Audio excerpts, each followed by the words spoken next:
Assalamualaikum warahmatullahi wabarakatuh. Salam sejahtera bagi kita semua anak-anakku, dan salam hormat kepada Bapak Ibu guru yang berkenan bergabung dalam forum pendidikan Pancasila dan Kewarganegaraan untuk SMK, SMA, MA sederajat kelas 12.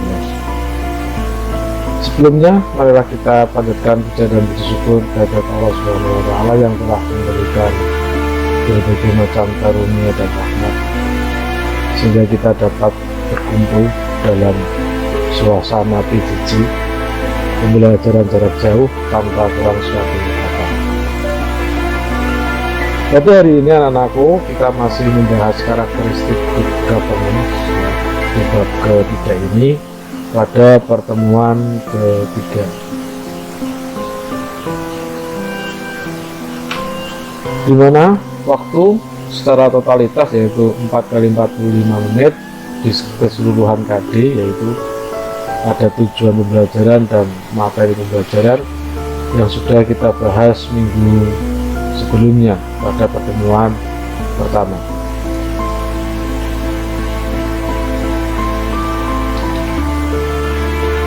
Tapi jangan lupa sebelumnya subscribe, tekan notifikasi biar nanti kalau ada materi-materi yang lebih baru, Anda dengan segera dapat mendapatkan informasi dan mengikuti pembelajaran dengan baik. Pembahasan materi sebelumnya pada pertemuan pertama yaitu kita sudah membahas pengertian pemerintah yang baik menurut The World Bank UNDP, Peraturan Pemerintah Nomor 101 Tahun 2000, Modul Sosialisasi Akhir. Kemudian kita juga sudah pernah membahas hubungan pemerintah, yaitu pemerintah dengan rakyat, dengan organisasi masyarakat, pemerintah dengan pasar, pemerintah dengan politisi, pemerintah dengan bawahannya, pemerintah dengan lembaga internasional. Nah, mengapa pemerintah ini banyak membina hubungan dan mengapa pemerintah itu yang paling dominan dalam menggerakkan negara? Ini kemarin juga sudah kita bahas, karena pemerintah itu memiliki birokrasi, anggaran, infrastruktur, kewenangan, dan kerangka aturan. Kemudian asas, prinsip, dan aspek pemerintah yang baik sudah kita bahas berdasarkan Undang-Undang Nomor 30 Tahun 2014, Peraturan Pemerintah Nomor 101 Tahun 2000, Undang-Undang Nomor 28 Tahun 1999, dan menurut UNDP. Nah, untuk saat ini kita akan mempelajari implementasi Good Government atau penerapan Good Government. Good governance dapat dikatakan bermula dari adanya rasa ketakutan sebagian masyarakat terhadap tindakan pejabat negara atau administrasi negara untuk bertindak secara bebas atau free elevations. Kewenangan yang ada pada pejabat negara tersebut dikhawatirkan akan menimbulkan kerugian bagi warga masyarakat. Oleh karenanya kemudian muncul suatu konsep yang menitik beratkan pada prinsip umum pemerintahan yang baik atau yang kini lebih dikenal dengan good governance. Good governance di Indonesia sendiri mulai benar-benar dirintis dan diterapkan sejak meletusnya era reformasi, yang dimana pada era tersebut telah terjadi perombakan sistem pemerintahan yang menuntut proses demokrasi yang bersih, sehingga good governance merupakan salah satu alat reformasi yang mutlak diterapkan dalam pemerintahan baru. Akan tetapi jika dilihat dari perkembangan reformasi yang sudah berjalan selama lebih dari 20 tahun ini, penerapan good governance di Indonesia belum dapat dikatakan berhasil sepenuhnya sesuai dengan cita-cita reformasi sebelumnya. Masih banyak ditemukan kecurangan dan kebocoran dalam pengelolaan negara dan akuntansi yang merupakan dua produk utama good governance.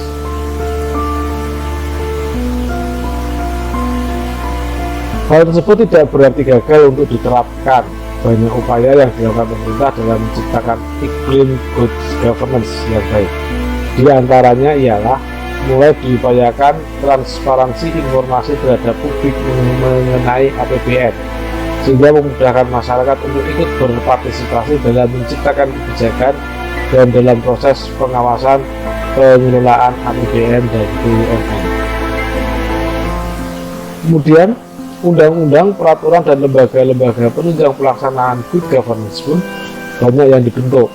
Hal ini sangatlah berbeda jika dibandingkan dengan sektor publik pada era Orde Lama yang banyak dipolitisir pengelolaannya, dan juga pada era Orde Baru di mana sektor publik ditempatkan sebagai agen of development, bukannya sebagai entitas bisnis, sehingga masih kental dengan rezim yang sangat menghambat terlahirnya pemerintahan berbasis good governance.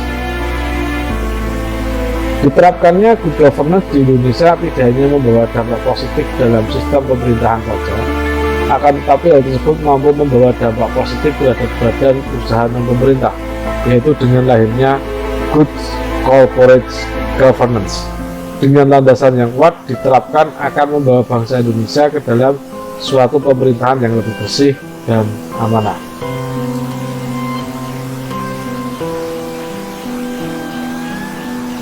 Good governance hanya bermakna bila keberadaannya ditopang oleh lembaga yang melibatkan kepentingan publik atau kepentingan umum.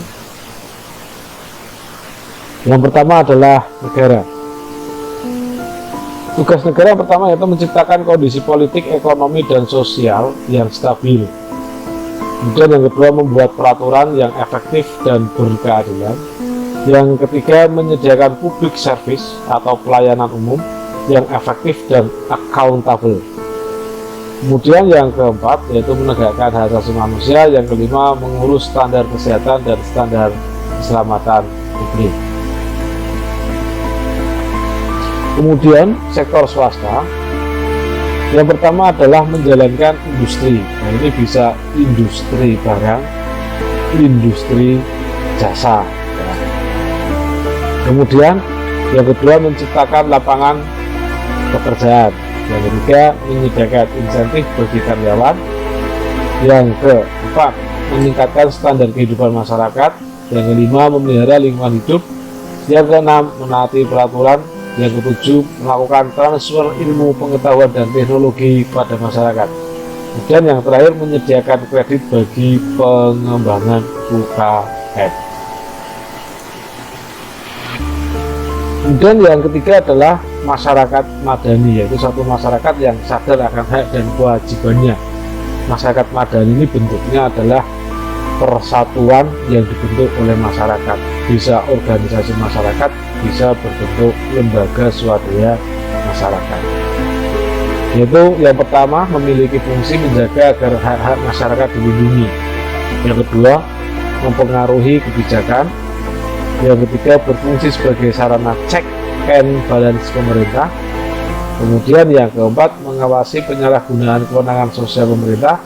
Yang kelima, mengembangkan SDM. Yang keenam, berfungsi sebagai sarana berkomunikasi antara anggota masyarakat.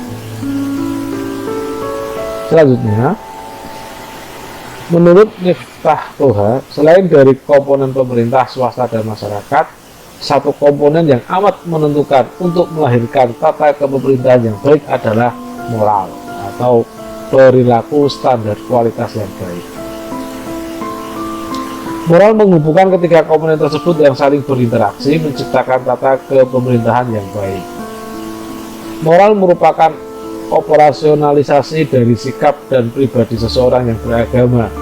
Ajaran agama melekat pada pribadi-pribadi yang berada pada ketiga komponen tersebut. Dengan melaksanakan ajaran agamanya pada masing-masing komponen tersebut, maka moral masing-masing pelaku akan berperan besar sekali dalam menciptakan tata pemerintahan yang baik. Good governance sebagai upaya untuk mencapai pemerintahan yang baik, maka harus memiliki beberapa bidang yang dilakukan agar tujuan utamanya dapat dicapai, yang meliputi yaitu pertama, bidang politik.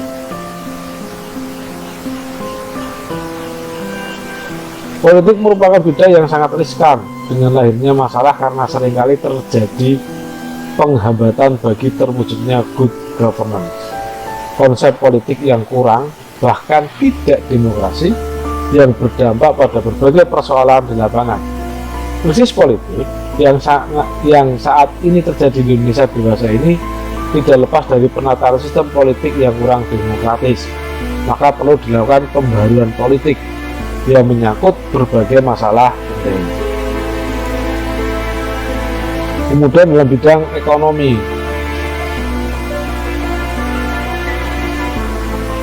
ekonomi Indonesia memang sempat terlepas dari krisis global yang bahkan bisa menimpa Amerika Serikat.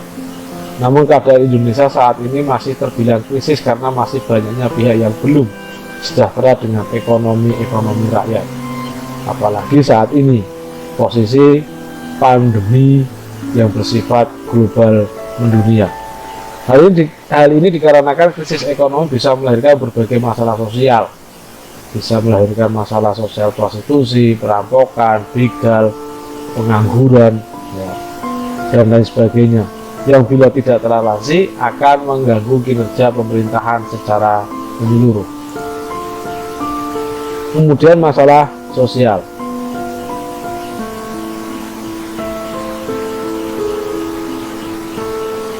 Masyarakat yang sejahtera dengan terwujudnya setiap kepentingan masyarakat yang tercover atau tertutupi dalam kepentingan umum adalah terwujudannya good governance.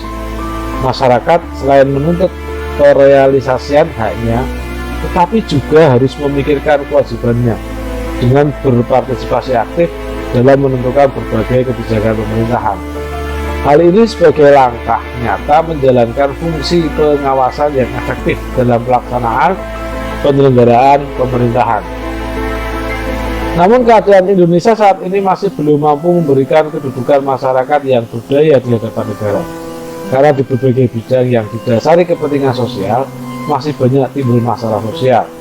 Masyarakat diberikan kesempatan untuk membentuk golongan dengan tujuan tertentu selama tidak bertentangan dengan tujuan negara. Namun konflik antar golongan yang masih sering terjadi, sangat kecil kemungkinan good governance bisa ditegakkan. Maka good governance harus ditegakkan dengan keadaan masyarakat dengan konflik yang relatif kecil. Nah, konflik-konflik yang mengganggu di sini tentu konflik-konflik misalnya yang bersifat negatif. Contohnya peperangan antar umat beragama yang pernah terjadi di Ambon dan Poso. Kemudian terjadi peperangan antar suku Dayak dengan suku bangsa Madura. Terus kemudian perperangan atau perkelahian dengan senjata tajam di Sumatera, yaitu antara suku Melayu dengan warga asli dari keturunan Pulau Bali. Nah, ini mengakibatkan adanya konflik-konflik yang bersifat negatif. Nah, diharapkan bahwa dengan adanya kemajuan suatu negara dengan good governance ini mengurangi tingkat konflik-konflik yang berkembang di dalam kehidupan masyarakat. Kemudian hukum.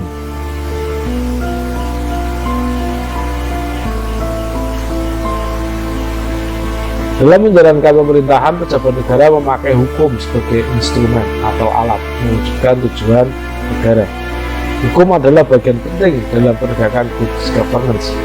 Setiap kelemahan sistem hukum akan memberikan influence terhadap kinerja pemerintahan secara keseluruhan. Karena good governance tidak akan dapat berjalan dengan baik dengan hukum yang lemah. Penguatan sistem hukum atau reformasi hukum merupakan kebutuhan mutlak bagi terwujudnya good governance. Hukum saat ini lebih dianggap sebagai komoditi daripada lembaga penegak keadilan dan kalangan kapitalis lainnya. Kenyataan ini yang membuat ketidakpercayaan dan ketidaktaatan pada hukum oleh masyarakat. Nah, itu adalah upaya dalam good governance. Kita lanjutkan materi. Pelaksanaan good governance masa Orde Lama dan Orde Baru. Ketika Orde Lama dan Orde Baru berkuasa, istilah good governance belum lagi disuarakan. dan diterapkan. Tidak heran bila pada saat itu penyelenggara pemerintahan yang baik belum menjadi perdebatan yang sengit. Bahkan masyarakat Indonesia masih terbius pada dua sosok presiden saat itu, yakni Soekarno dan Soeharto. Soekarno dikenal karena keberanian dan semangatnya dalam menggelorakan revolusi ke dalam jiwa rakyat Indonesia. Akibatnya bangsa Indonesia sibuk dengan dunia politik, bahkan termasuk politik luar negeri, yakni berkonflik dengan Malaya. Sebaliknya Soeharto dikenang karena keberhasilannya dalam meningkatkan pembangunan dan kemajuan bagi bangsa Indonesia. Akan tetapi keduanya kemudian lengser sebab faktor politik dan ekonomi.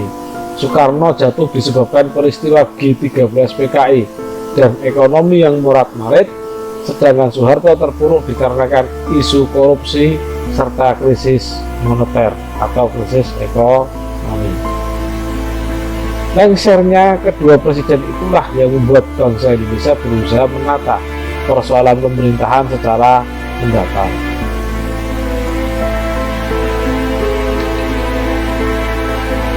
Sebelum meneruskan materi anak-anakku, jangan lupa subscribe dan tekan loncengnya.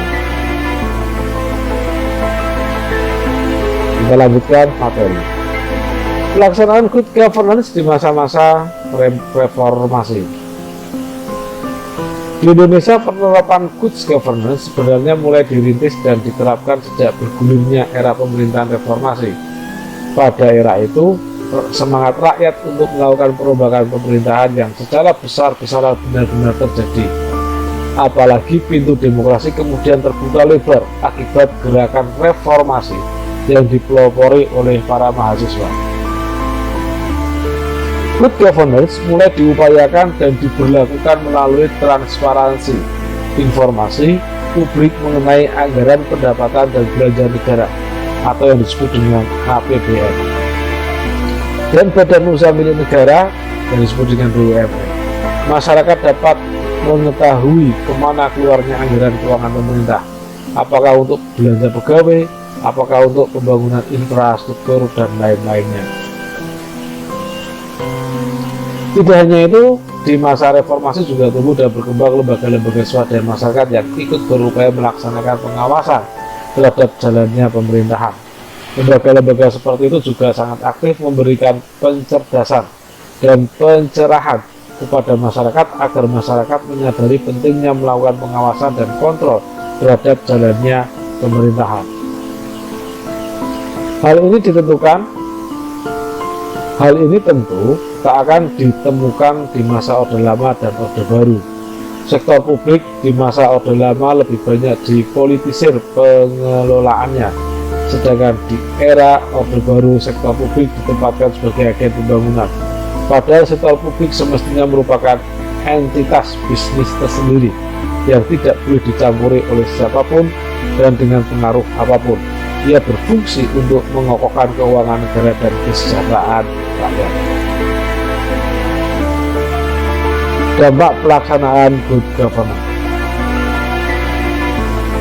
Praktik pemerintahan yang baik sebagai bentuk kebersamaan antara pihak pemerintah dengan swasta atau dunia usaha dan masyarakat dalam penyelenggaraan pemerintahan dan pembangunan tidaklah dimaksudkan untuk mengabaikan pentingnya manajemen pemerintah yang efisien.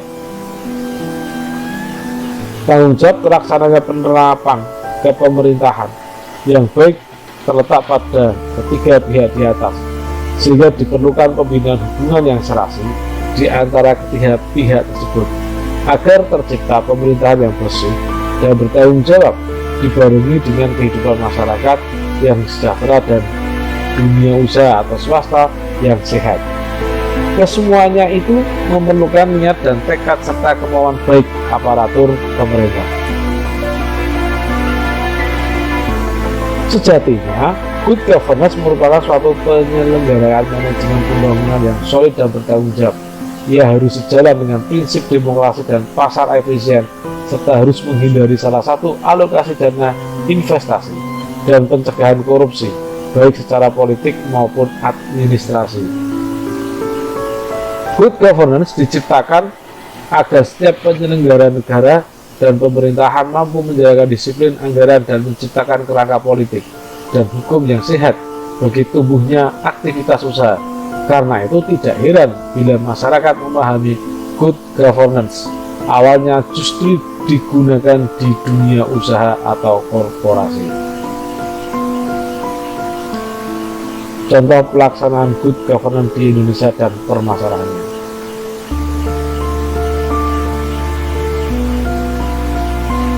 Alur pemerintah dalam melaksanakan sistematika kerjanya menurut kaidah good governance.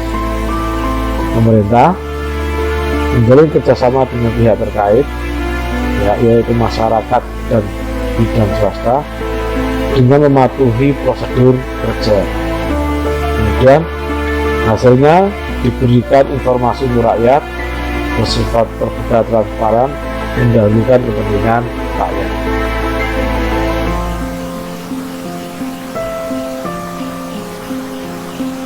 Tuntutan kepemerintahan yang baik.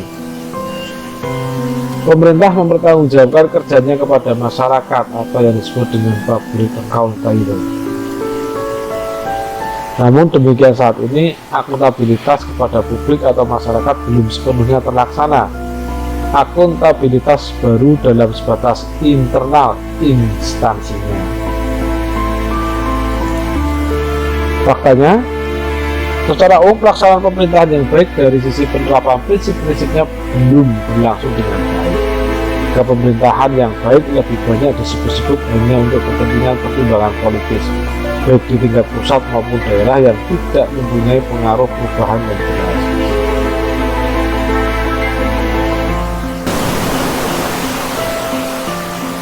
Sebab pemerintahan belum berjalan dengan baik, yang pertama itu adalah prinsip-prinsip kepemerintahan yang baik belum sepenuhnya diterapkan secara maksimal. Kemudian kurang mendapat perhatian serius dari penyelenggara pemerintahan atau negara, baik lembaga eksekutif, legislatif maupun yudikatif di pusat dan daerah, sehingga praktik KKN, kolusi, korupsi, dan nepotisme sering terjadi.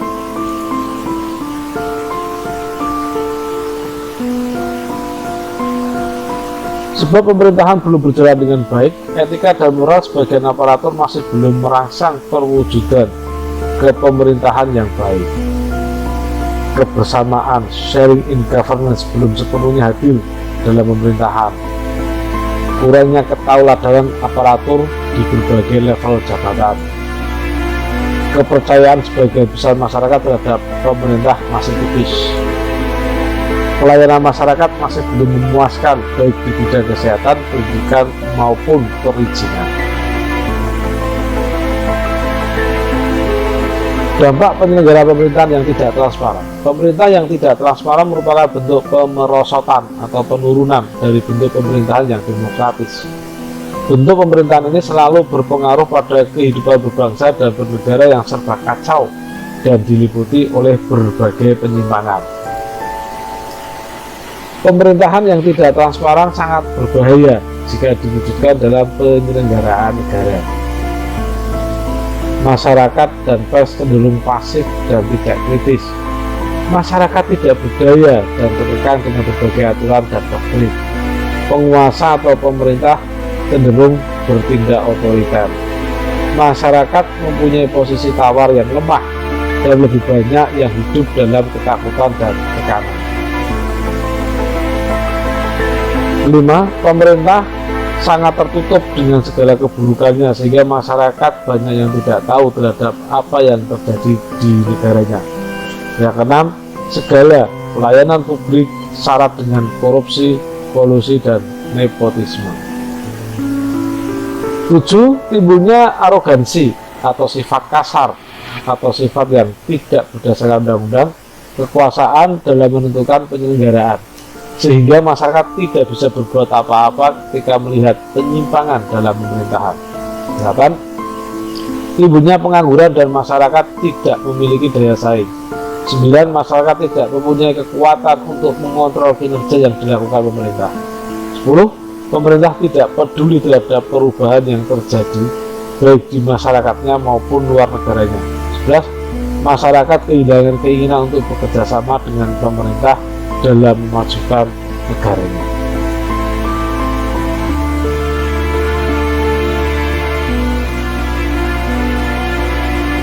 Penerapan kepemerintahan yang baik di daerah menurut hasil kajian atau penelitian laporan masih terhambat, dipengaruhi oleh banyak faktor baik yang bersumber dari internal maupun eksternal. Faktor-faktor tersebut sangat beragam dan saling mengkait terhadap keseluruhan unsur administrasi negara. Oleh karena itu, untuk mewujudkan kepemerintahan yang baik, penyempurnaan aparatur dan administrasinya mutlak dilakukan secara terus-menerus, karena administrasi negara yang baik salah satu cirinya adalah pemerintah yang baik. Acap kali dilupakan bahwa nilai-nilai budaya kerja yang mendukung terciptanya kepemerintahan yang baik saat ini belum memadai untuk penerapan prinsipnya. Nilai budaya kerja yang berkembang justru sering kontraproduktif dengan konsep pemerintahan yang baik. Dalam konteks ini dapat diidentifikasi pada sebagian besar pemerintahan daerah dan juga pusat yang masih enggan melakukan pengukuran terhadap efektivitas program dan kegiatan mereka sendiri sebagai wujud akuntabilitas. Akibatnya mereka tidak pernah mengetahui kinerja yang real dan juga tingkat kepuasan masyarakat terhadap pelayanan aparatur pemerintah. Baru ini ramai diperbincangkan terkait pengesahan Undang-Undang Omnibus Law ini tahun kemarin ya, di mana dalam beberapa poin isinya dirasa kontroversial. Salah satunya terkait kebijakan baru pemberian upah buruh pekerja. Menurut mereka keputusan yang dibuat akan merugikan. Nah, ini opini-opini yang berkembang kepada masyarakat pada waktu itu ya.